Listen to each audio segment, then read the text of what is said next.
Bell & Ross are a brand that many regard as long-term, established players in the watch industry. However, the brand was only set up in the 90s with an aim to bring watches to wrists where function shapes form. This is undeniably apparent when you look at a lot of their original models, with aviation-inspired watches that have large, chunky features with a strong emphasis on legibility. But newer models have taken this initial concept in another direction, with a focus on ensuring that the brand's DNA is not lost, but carried through into more conventional models. Such as this, the BR V2-92 Aeronavale. The round-cased V2-92 uses a more conventional, approachable setup when compared to the square watches Bell & Ross are known for. Coming in with a width of 41mm, a lug-to-lug distance of 47.7mm, and a thickness of 12mm. Right away, this watch is off to a great start, with wonderful wearable dimensions. Interestingly, the case is fully polished. Think of this as the first of many clues that this watch isn't all it seems on the surface. This thin, subtle rotating bezel is an anodised metallic blue aluminium with a gilt gold-coloured 60-minute scale.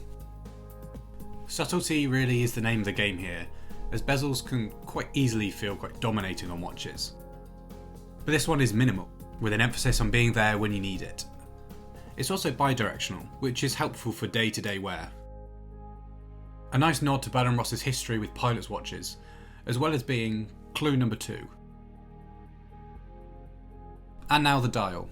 Clean elegance is harder than you might think, and the V2-92 shows that when it's done correctly and in a thoughtful way, the end result is fantastic. To kick this dial off, a metallic blue colour sets the tone, which quickly turns into applied gilt coloured indices for 3, 6 and 9, as well as every other indice.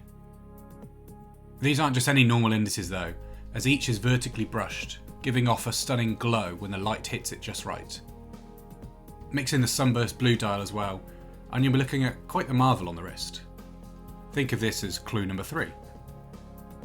The blue and gold mix of colours here is said to be inspired by the French Navy's uniform, hence the Herringbone naming. As you might expect, the hands on the watch equally fall in line on the Bell & Ross, with their gilt-coloured and inoffensive, simple design. A 4:30 date window normally divides opinion, with many of the arguments saying either move it to 3 or move it to 6. But this execution has been pulled off incredibly well, and it feels like it's definitely an option that can keep the peace. To start with, the window is round, which reduces the footprint, and it's also colour matched to the dial, so it's pretty easy to forget it's even there until you need it. Keeping all this dial detail secure is an ultra-curved sapphire crystal with AR coating. A curved crystal always adds a level of character to a watch, and a sapphire one at that is an even bigger plus. Early Bell & Ross watches were actually made by Zinn, however now they're Swiss made, so as you may expect, a Swiss movement sits in the V2-92, a calibre BR Cal 302, which is based off the Sellita SW300. Clue number 4 comes in the shape of 100 metres of water resistance on the V2-92. We also see some lume on the dial, however it's only in the hands, which is another hint that this watch is as elegant as it is practical. So this watch was an interesting one to spend some time with. It definitely grew on me as the days ticked away. A combination of metallic blue and gilt gold gives off a sleek, contemporary look for a watch that is easy to confuse as trying to be something it's not. Personally, I've been known to prefer watches that are 40mm and smaller, but this 41mm genuinely feels fantastic on the wrist. Sure, we're only really talking about a few millimetres here and there, but it does make a difference. And with a thickness of just 12mm, this really is a slender watch with a heightened level of versatility. There's simply a lot to admire in this piece, but for me it's all about those indices. They expertly have a vertically brushed finish, giving off this stunning glow. This watch definitely has that pop on the wrist, and a lot of that has to do with the indices. So time to come clean about all these clues we've picked up on throughout the review. What do they all really mean? Well, with its rotating bezel and larger indices, it might seem that Bell & Ross have gone down the traditional route of making a watch primarily for sports activities. I mean, it even has a screw-down crown, so it must be. Well, each aspect of the watch has an unexpected twist. That rotating bezel is a bidirectional one, with just simple minute markers. The indices are large, but they're balanced out with the gilt gold colouring, that mysterious glow, and the wonderful brushing. And of course its enticing sunburst blue dial is just hard not to look at. How about that polished case as well? Well, the V2-92 really is the best of both worlds. Purposeful, sporty aesthetics are at the core of this watch, but it is served in a dressy, sophisticated way that is really made to be enjoyed regularly.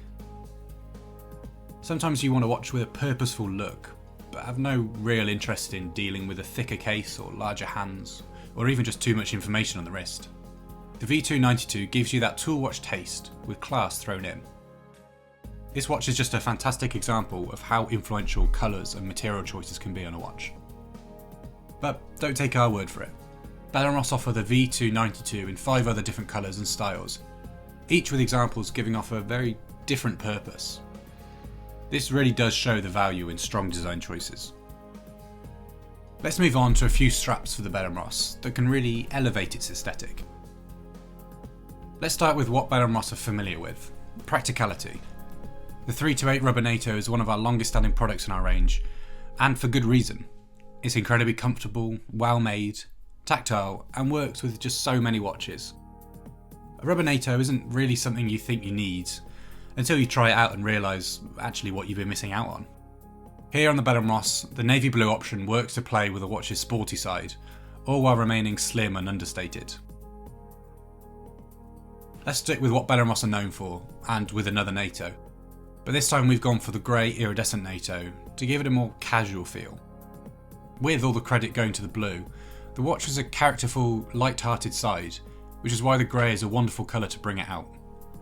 A great option if you're looking to make your Bell & Ross stand out just a little bit more. Finally, we have an option that fully embraces the watch's beauty and shows it for all to see. The Kington strap has existed in many different versions over the years, with this latest option being a little bit more dressy. This is balanced out though with a matte finish to keep it approachable and versatile for daily wear, for example. The chocolate brown is our go-to option for the Bell & Ross, as it really allows the dial to take centre stage.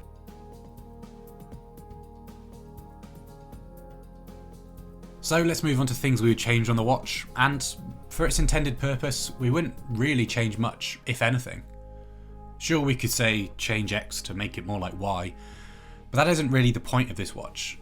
There are plenty of styles and colour options in this range, so if this one doesn't quite hit the mark for you, you have many other opportunities to fall in love.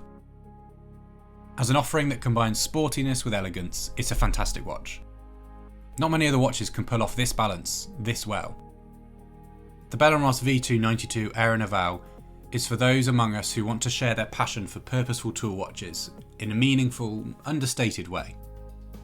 Be it a daily watch or an option for when things get a little smarter, the V2-92 is versatile enough, attractive enough, elegant enough to just take it all in its stride. We'd like to thank Bell & Ross for sending the BR V2-92 Aeronavale in for review.